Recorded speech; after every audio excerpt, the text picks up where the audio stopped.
Turning now to Pope Francis in America. His first U.S. tour may be over, but for the millions of people who went to Washington, D.C., New York, or Philadelphia to see him, the Pontiff's historic visit is sure to have left a mark on them forever.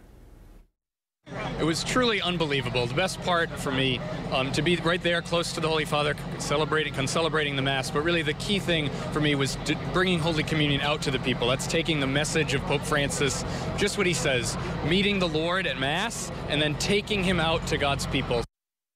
Only Eyewitness News was in Smithfield to greet a busload of Rhode Islanders returning from their weekend in Philadelphia seeing the Pope. And I was on one of 8 buses. I took the trip with fellow Rhode Islanders to report on the Pope's visit to Philly.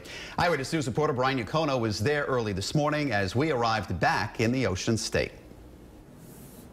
This was the same group of people we saw just starting their journey last Thursday. 3 a.m. they returned home exhausted, excited, and still processing everything they experienced in Philly. 3 a.m. Monday, a busload of people who 5 days ago were mostly strangers are embracing. It was a real brotherhood, family-type moment. Andrew Parrish was among the group of Rhode Islanders as they traveled to see Pope Francis in Philadelphia. That brotherhood, he recalls, is from the 9 hours spent waiting on a sidewalk just for a glimpse of the pontiff. I was with a bunch of people from the Philippines, a bunch of people from Colombia, a bunch of people from the Dominican Republic. We all came together and helped each other out to get through those 9 hours as we waited for the Pope. Parrish is hopeful the Pope's visit puts the country on a path of healing. He believes we've suffered a lot of division and hopes our leaders, like the ones Pope Francis addressed in Congress, will hear his message. He seems to be a pope of the people. Last week, Eyewitness News sat down with Joe Toppy, anxious for the trip.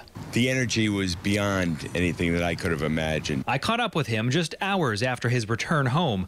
The experience, he says, is a difficult one to put into words. His aura and his presence gives you a little bit of something. Whether it changes, I make changes because of it, I'm not sure. Who knows? But he's tremendous man, and you can really feel his mission and feel what he's doing. So it's great. That busload was one of 8 from Rhode Island. They're described to me as a very special group that really cared for and looked out for each other throughout their journey. I'm Brian Yacono, Eyewitness News.